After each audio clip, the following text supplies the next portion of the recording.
Hey everybody, welcome back once again to another Jurassic World, where we unlocked the Unahisaurus. The little black water dino. Yeah, he's not really black, but he's a nice shade of green.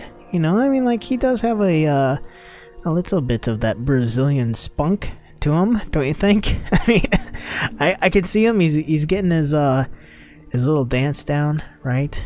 No, probably not. But yeah. So we're gonna go ahead and set him down right there. We earned him by finishing off the Battle Buildup over the past weekend, and gotta say, it was a lot more challenging than I let on, especially that final battle. Well, actually, only that final battle. Don't know if you guys had the same problem I did or not, but I think, oh man, I was at one point like timing it out, like every, what was it, 2 hours or something like that, just coming back and trying to complete that. It was brutal. I mean, the only reason that we're not even doing it right now, obviously, is because it was so hard, and I just had to do so many attempts that we didn't quite capture it. So, you know, once in a while that happens, especially when you enter hybrid hell, like we did this past weekend. But you know what? It pays off, and you get something incredible, like the Unahisaurus. So, he is brilliant. He's actually a pretty new discovery in the world of paleontology, only discovered in like 98, but it wasn't officially announced until 2004. So he's been with us for just over a decade! And look at him! He's doing his birthday dance, eating his food. It says he's eating meat, but that is clearly vegetation.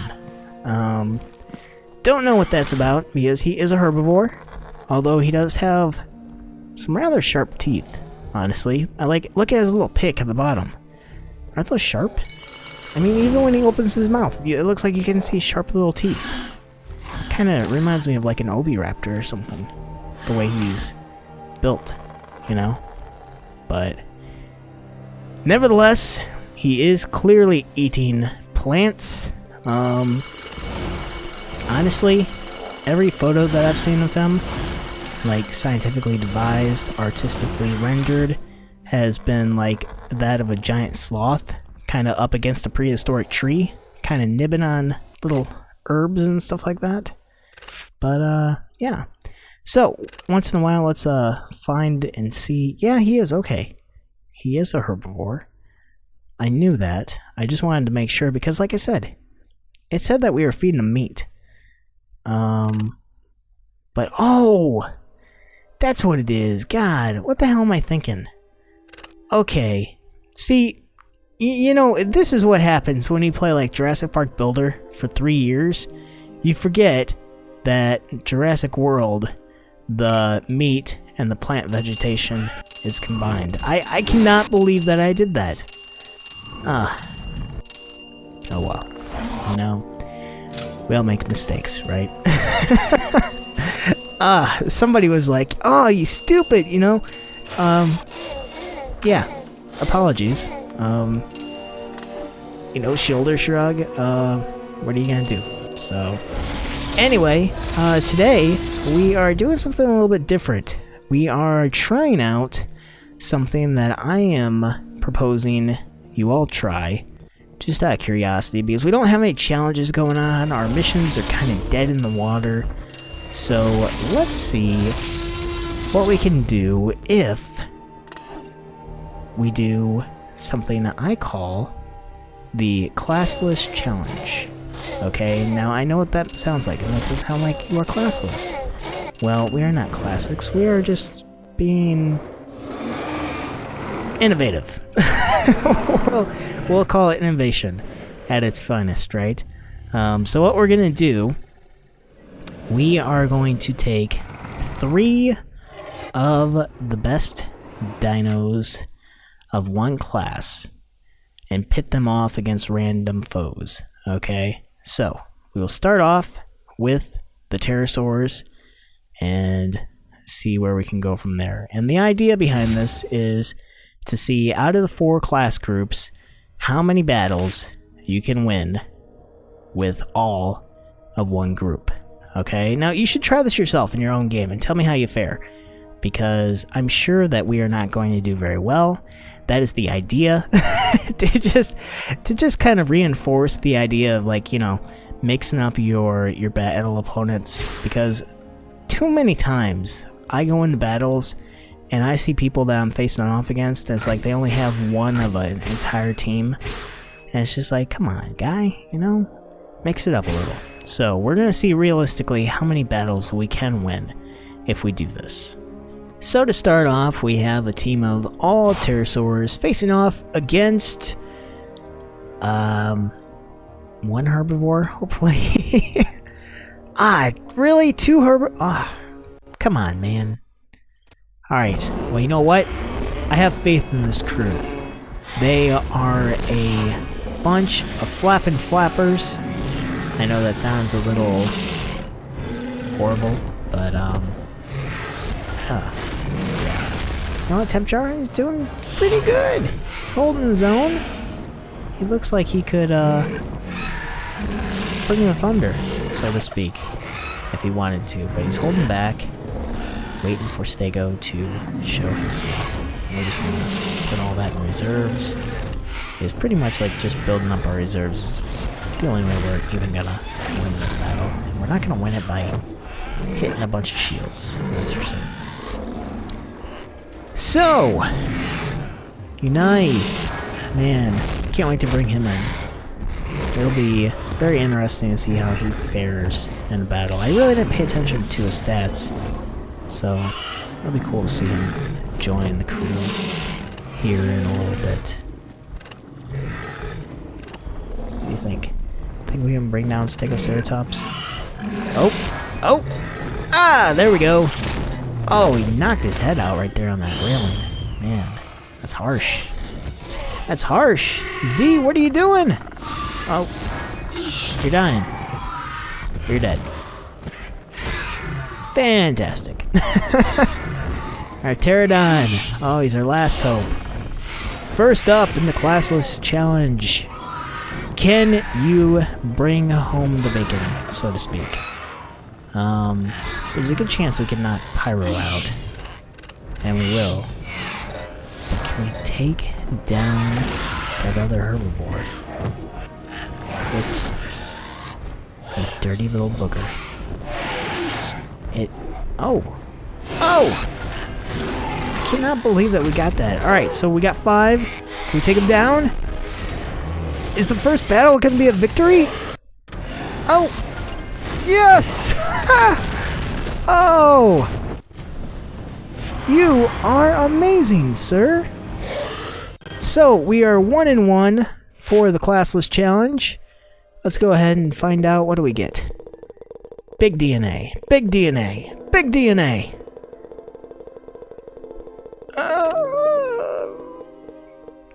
Big DNA. Yes. All right. Sweet. So, we are victorious in our first bout. Man, that is something else. I just can't believe it. I mean, the way that started, facing off against 2 herbivores, you know, you wouldn't think that we'd be able to do it, but we did. And that is the beauty of this challenge, overcoming the odds, you know. So we're 1 for 1. What do you think? You think we can at least split it? I don't know. We will see. So carnivores doing the nasty against, well, the worst possible opponent that they could have right to begin with, but what are you gonna do, you know? Speaking of amphibians and water and their love of it, did you hear about the rain lizard that was discovered? Yeah. It's actually a herbivore, okay? They're actually calling it the rain lizard. I just really, it's just kind of like, huh?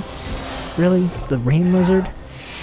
But basically, it's an ancestor of the Brontosaurus, and it was discovered by a paleontology student who, actually, he You're gonna laugh when you hear this. This paleontology student discovered the dinosaur while on a dig. He just wandered off. He's just like, you know what? I came here for digging for dinosaurs, right? But you know what? Screw this. I'm just gonna go play with my iPad over here or whatever. And he found a ton of dinosaur bones, okay? So, basically, the moral of the story here, right, is every scientific dig needs to have someone on it that has ADD. Because otherwise, nothing gets discovered. Right? It's just... Who lucks out like that? I mean, it's like hearing the story of the guy who like went into the gas station to use the bathroom and discovered like a $5 million lottery ticket. You know, it doesn't happen. And yet, there it is. As we are now entering our third bout. And, you know, I gotta say, I'm pretty disappointed in our carnivores. Let's be honest. I really thought that they had it in them to at least be the one group that came away victorious. But that's what happens when you're randomly matched up against different foes, you know, especially when you're doing the Classless challenge. You never know what you're gonna get. And with us having a carnivore on the other end of this matchup, this is going to be troublesome. So, not to mention 2 hybrids. Holy crap, I didn't even pay attention to that until now. At least we got one, right? But anyway, yeah. The kid with ADD, that is just... It's just so funny. You know, like, okay, proving my point, right? Even Jurassic Park, alright? Remember when Alan and Ellie are at the dig site in Montana? And there's that little rat that's like crying about the raptor claw or whatever. Like, tell me he didn't have ADD, right? I mean, he's just like, that's not scary. You know, what's really scary is this game that I'm playing on my Game Boy with black and white graphics. I mean, that... Now, granted, that kid didn't discover any dinosaurs, but he did touch a raptor claw, right? So that's gotta count for something. I don't know.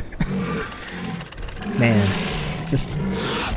It's like, of all the great fossil hunters out there, it's like Marsh, Cope, and then you have Warner von Braun over here. That's just wandering around, just getting lost, finding dinosaur bones. It's crazy. So,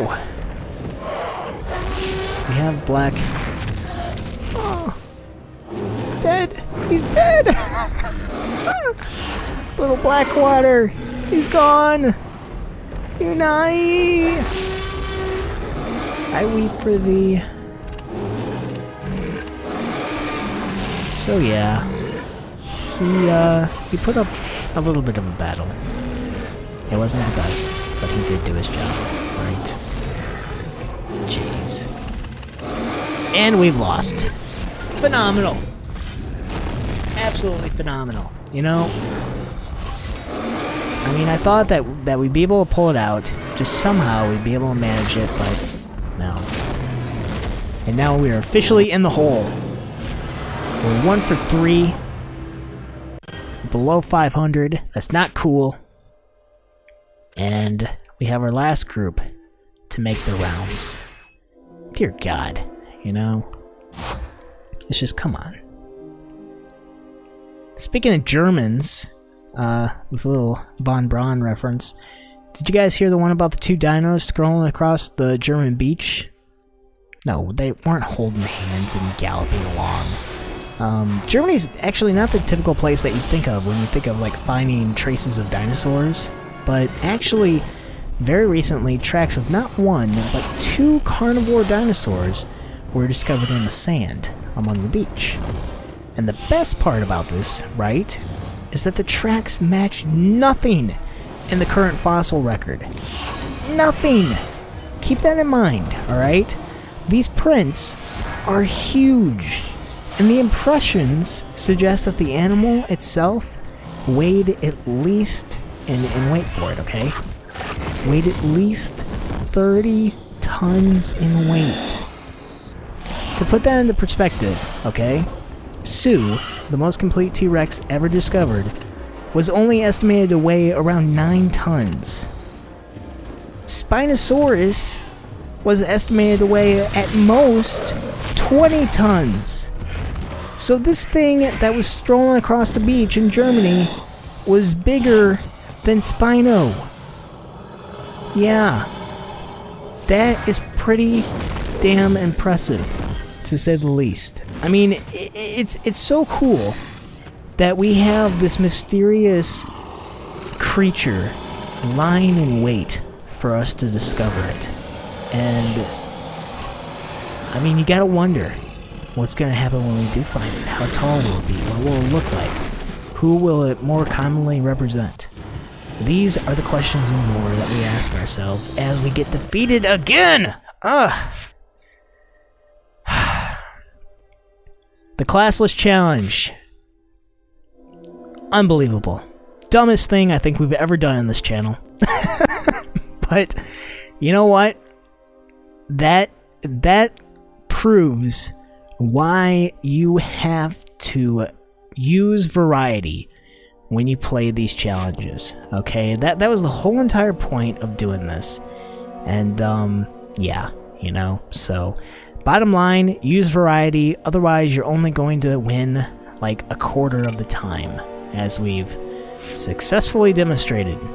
So, thanks for watching, everybody. Hopefully next time we will be able to come back in and have some freaking amphibians ready, because that is just taking a god-awful eternity for us to get done. I've been working on Metro off-screen, and he's got a lot to do yet.